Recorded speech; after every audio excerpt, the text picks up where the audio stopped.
once had a teacher, the teacher of teachers. He changed the world for the better and made us better creatures. Oh Allah, we've shamed ourselves, we've strayed from Al-Mu'allim. Surely we've wronged ourselves, what will we say in front of it? Mu'allim, he was Muhammad. Alhamdulillah Rabbil Alameen, wal aqibatu lil muttaqin, wala udwana illa ala zalimin. والصلاة والسلام على سيدنا وسندنا وشفيعنا وحبيبنا وقرة عيوننا ووسيلتنا إلى الله مولانا محمد صلى الله عليه وعلى آله وصحبه أجمعين. اللهم صل على سيدنا محمد الفاتح لما أغلق والخاتم لما سبق وناصر الحق بالحق والهادي إلى صراطك المستقيم. صلى الله عليه وعلى آله وصحبه حق قدره ومقداره العظيم. رب اشرح لي صدري ويسر لي أمري واحلل عقدة من لساني يفقه قولي. رب زدني علما. என்னை ஈன்றெடுத்து ஆளாக்கிய என் எனது ஆத்மீக தந்தைகளுக்காகவும் எனது ஆசிரியர் தந்தைகளுக்காகவும் வல்ல அல்லாஹுவின் ரஹ்மத்தும் மகஃபிரத்தும் கிடைக்க வேண்டும் என்றும் ஸல்லல்லாஹு அலைஹி வஸல்லம் அவர்களின் ஷஃபாஅத்தும் கிடைக்க வேண்டும் என்றும் பிரார்த்தித்தவனாக ஆரம்பிக்கிறேன். பெரியார்களே, உலமாக்களே, சகோதரர்களே, அஸ்ஸலாமு அலைக்கும் வரஹ்மத்துல்லாஹி வபரகாத்துஹு.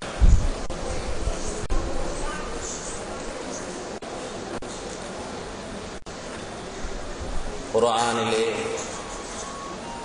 ரசூலுல்லாஹி ஸல்லல்லாஹு அலைஹி வஸல்லம் அவர்களின் போதனைகளிலே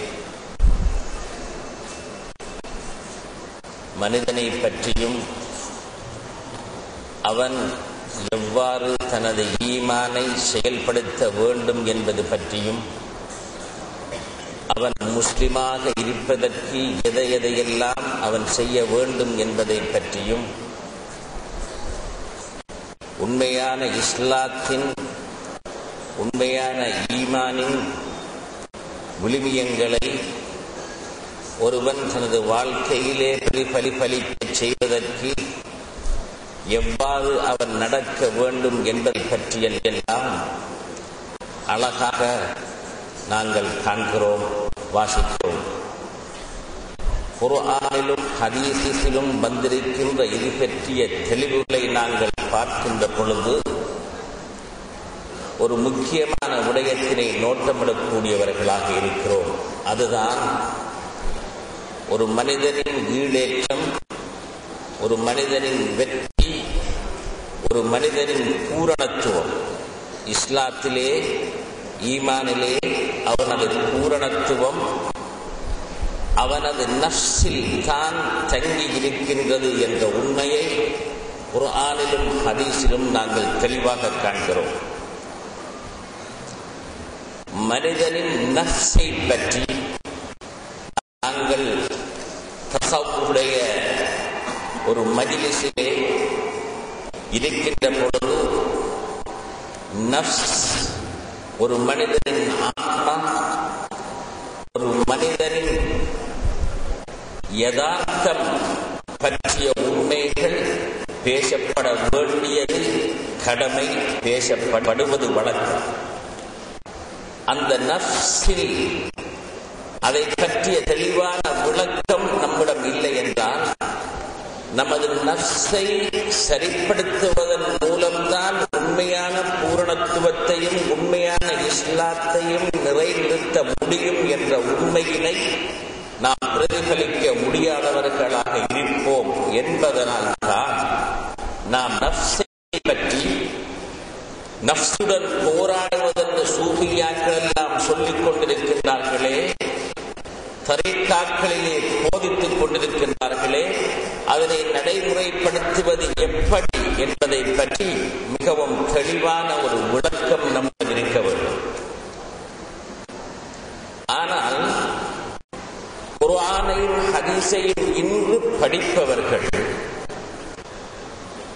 அதில் இருக்கின்ற பல விடயங்களை படிக்கின்றார்கள்.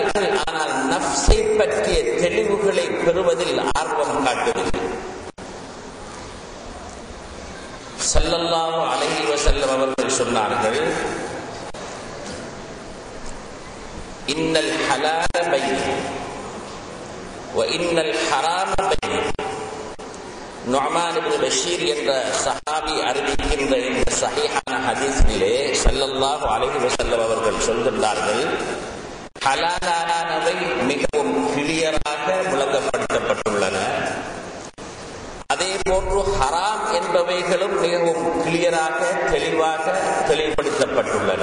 இன்னல் ஹலால பையினுன் வ இன்னல் ஹராம பையினுன் وبينهما أمور مشتبهات أو مشتبهات أو مشبهات.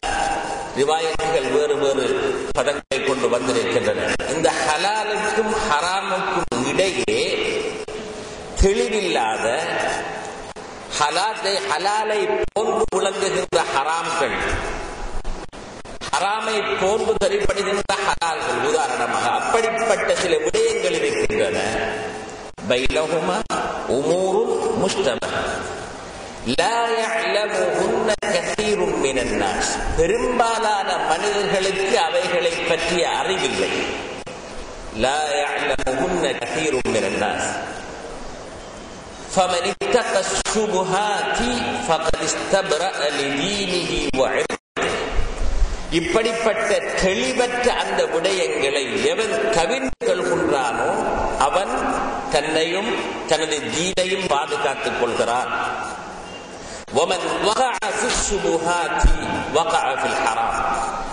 அப்படிப்பட்ட தெளிவற்ற விஷயங்களில் யார் விழுந்து விடுகின்றானோ அவன் ஹராத்திலே விழுந்து விடுகின்றான். அலா வ இன்ன லிகுல்லி மலிகின் ஹிமா.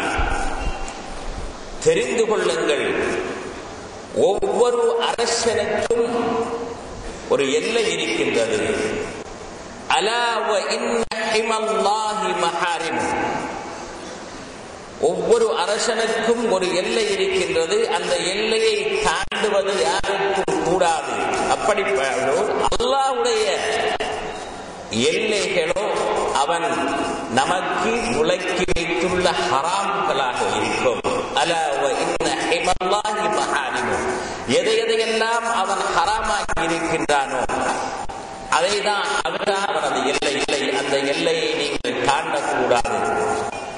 அலா வ இன்ன ஃபில் ஜஸதி லமுத்கத்தன் இதா ஸலஹத் ஸலஹல் ஜஸது குல்லு வ இதா ஃபஸதத் ஃபஸதல் ஜஸது குல்லு அலா வஹியல் கல்ப்.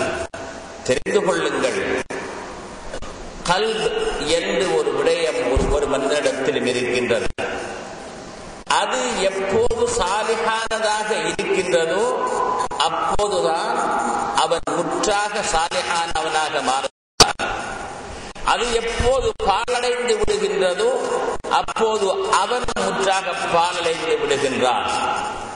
இந்த ஹதீஸின் மூலம் நமக்கு நமது உள்ளத்தை திருத்த வேண்டிய, நமது நஃப்ஸை அறிந்து அதனை திருத்தி எடுக்க வேண்டிய பொறுப்பின் முக்கியத்துவம் தெளிவாக விளங்குகின்றது. குர்ஆனிலே அல்லாஹ் என்ன கூறுகிறார்? இன்னல்லாஹ லா யுகையிரு மா பிகௌமின் ஹத்தா யுகையிரு மா பிஅன்ஃபுஸிஹிம். ஒரு கூட்டத்தினரில் அவர்கள் இருக்கின்ற நிலையிலிருந்து அவர்கள் தங்களது நஃப்ஸுகளை மாற்றினாலே அன்றி அல்லாஹ் மாற்றுவதில்லை என்று கூறுகிறார். அப்படி என்றால் நஃப்ஸின் முக்கியத்துவம் எங்களுக்கு மிகவும் தெளிவாக விளங்குகின்றது.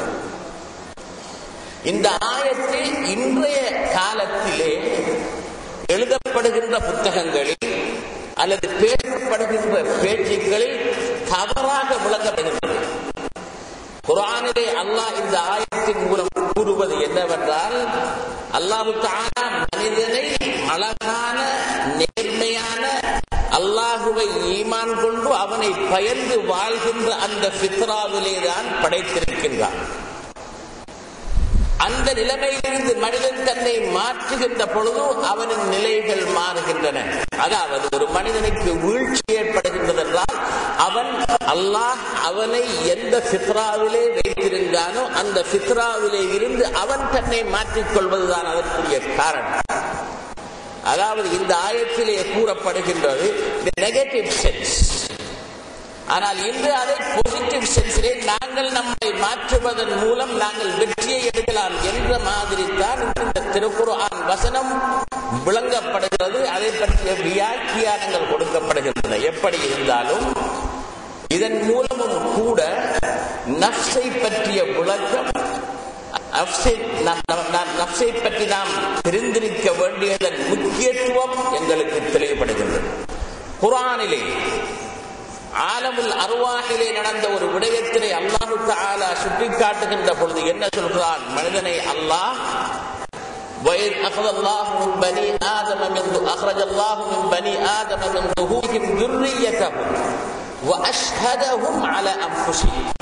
அல்லாஹ் தஆலா நாம் இந்த உலகத்திற்கு வருவதற்கு முன் ஆலமுல் அர்வாஹிலே நம்மை அழைத்து, நம்மளை ஆதமுடைய சந்ததியினை அவ்வாறே அழைத்து அவனது முன்னிலையிலே வைத்து அவர்களுக்கு அவர்களது நஃப்ஸுகளை காட்டி வஅஷ்ஹதஹும் அலா அன்ஃபுஸிஹிம், நம் அனைவரையும் அல்லாஹ் அழைத்து நாங்கள் பிறப்பதற்கு முன்பே நமது நஃப்ஸுகளை நாம் காணக்கூடிய மாதிரி செய்து வஅஷ்ஹதஹும் காட்டினார். அலா அன்ஃபுஸிஹிம், அவர்களுடைய நஃப்ஸுகளை அவர்கள் காணக்கூடியதாக அல்லாஹ் செய்து அவன் சொன்னான், அலஸ்து ரப்பிக்கும், நான் உங்கள் நாயன் அல்லவா, நான் உங்கள் ரப் அல்லவா என்று கேட்ட பொழுது காலு பலா, ஆம் என்று பதில் வைத்தோம். காட்டியவன் அல்லாஹ், பார்த்தவர்கள் நாங்கள், பார்க்கப்பட்டது எங்களுடைய நஃப்ஸுகள்.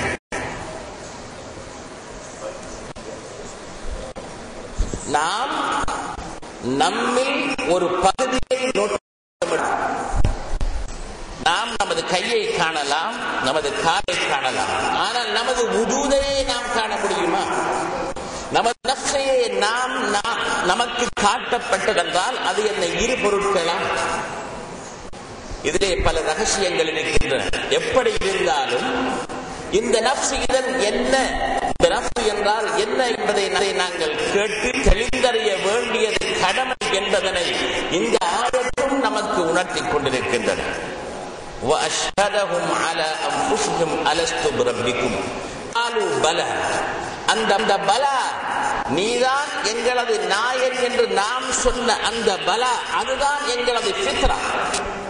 அந்த ஃபித்ராவிலே இருந்து நாம் எங்களை மாற்றுகின்ற பொழுது எங்களது நிலைகள் மாறிச் செல்கின்றன. இன்றைய உலகத்திலே முஸ்லிம் சமுதாயத்திலே பிரச்சனைகள் இருக்கின்ற பொழுது ஏன் முஸ்லிம்கள் அல்லாஹுவின் உண்மையான வேதத்தினை பின்பற்றுபவர்கள் ஏன் இவ்வாறு சோதிக்கப்பட வேண்டும், இவ்வாறு பின்தங்கியவர்களாக வாழ வேண்டும், ஏன் புற சமூகத்தினால் அடிக்கப்பட வேண்டும், ஒடுக்கப்பட வேண்டும் என்றெல்லாம் கேட்கின்றவர்கள் இந்த உண்மையை உணரத் தவறுகின்றார்கள். நாங்கள் எங்களது நிலையை மாற்றிக்கொண்டோம். எங்களது ஃபித்ராவிலே இருந்து கஃப்லாவுடைய, நான் நேற்று கூறிய கஃப்லாவுடைய நிலையிலே நாங்கள் வாழ்ந்து கொண்டிருக்கிறோம். அதனால் தான் அதனின் விளைவாகத்தான் இந்த மாற்றம் ஏற்பட்டது. உயர்ந்த நிலையிலே இருந்து நாங்கள் தாழ்ந்த நிலைக்கு அனுப்பப்பட்டிருக்கிறோம்.